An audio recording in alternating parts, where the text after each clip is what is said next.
because with Daniel Ricciardo, that is, because when he was at McLaren, I thought he would be seen as the first driver helping out Lando Norris because Lando Norris was only in his third year at the time. But what really happened was Daniel Ricciardo was behind Lando and wasn't putting in the results. And I think that did affect his not ego, but the way the dynamic works. I think if Yuki steps it up and manages to outperform Ricciardo, it's very dangerous for his career because he's meant to be a more experienced first driver and he's lacking again in another team. So I think there's a lot of pressure on Daniel Ricciardo at the moment to outperform and lead Yuki and the Racing Bulls team. Yeah, speaking of pressure, I completely agree with you on Daniel Ricciardo. I think he needs to be this leading figure.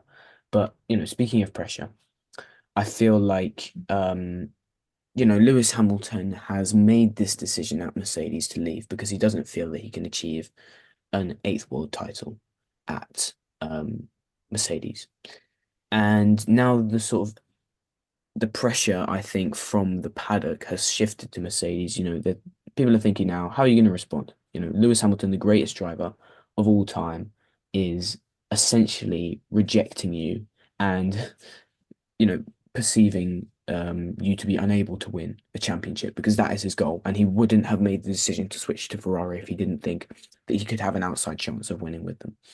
Um, do you think, in my opinion, I don't think that they can afford to be telling their drivers to lift and coast in the first weekend of the season, having power unit issues right off the bat. Um, what do you think Mercedes need to do in order to sort of change their fortunes early on and make a big statement? Oh, I think I expected Mercedes to be uh, fighting up there at the beginning of the season. It feels like they've put on a lot of research and development into this car, and I think you, it's a very rare occasion to get the car 100% right for the first race, and it seems like only Red Bull is doing that at the moment. And I think over time, and as we go to different tracks, the Mercedes car will be more suited to different environments. I remember back in their dominant days, they were very fast in a straight line, and it was Red Bull who was very fast around the corners. That's why Daniel Ricciardo was able to put a pole in 2016 and 2018 and bring it home in 2018. So I think for Mercedes this year, they will be experiencing a different type of advantage, and I hope at least that they do in different tracks. I think it will take time for them to find their strengths, and yeah, I think I'm not too concerned about the lift and coast on on the Mercedes car at the moment because it might have just been a setup issue. If this is a reoccurring situation, it might be a different story. I think then Mercedes will definitely have a lot more pressure on them. But as it goes, I still have a lot of hope for the team. Yeah, as do I. I think they can certainly challenge, or at least try to challenge Ferrari for that P2 position. Amesh, who disappointed you most this weekend? Disappointed. Well,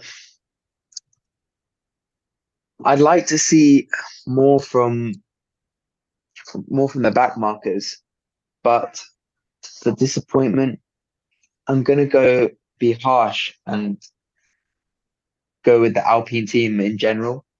I think I'm sure you can agree Yeah. the Alpine team has not been up to par because they're coming from being a decent midfield team, consistently scoring points in the midfield, and now their results have been not so great. And I said with Mercedes, it can be the first race, whatever. But with Alpine, their results have been significantly too low. So that is cause of concern for them.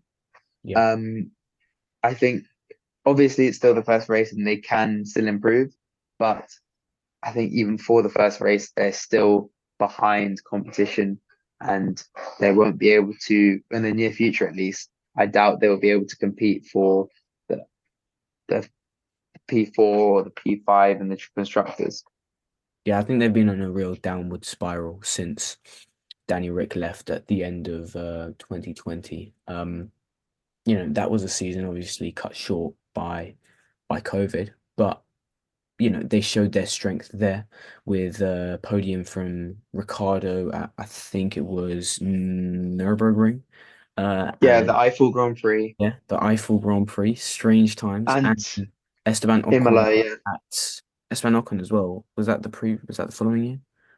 That was yeah. So yeah, Esteban Daniel Ocon in the Ricciardo year had the Perez two one. podiums in 2020, Yeah, and then Ocon had his first win in 2021 yeah. I with think Ocon Alpine got another at podium. Hungary Ocon got in another podium. Monaco.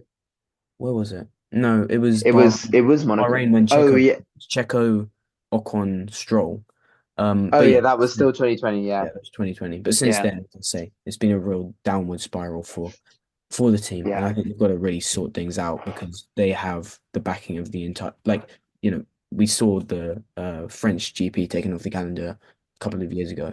A couple of years ago, and France really is losing its stranglehold on the sport that it once had. Um, okay, finishing up here, Amesh. Who will take the victory next time out in Saudi Arabia?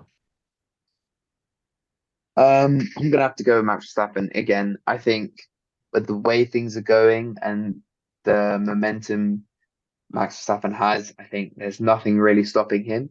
There's always going to be um something, a probability that can stop any driver from winning.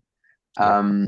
But I think the chances that are happening are just getting slimmer because Max Verstappen is just getting stronger. And I think there's not much in his path at the moment. Yeah, So definitely it's gonna have to go to him.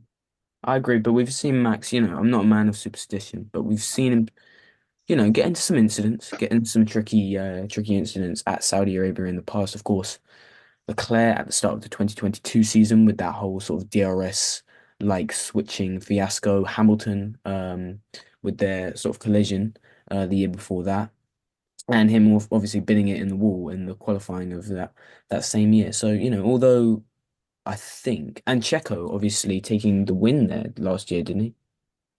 Yeah, he did. Yeah. So, you could definitely say, Max should win, but will he?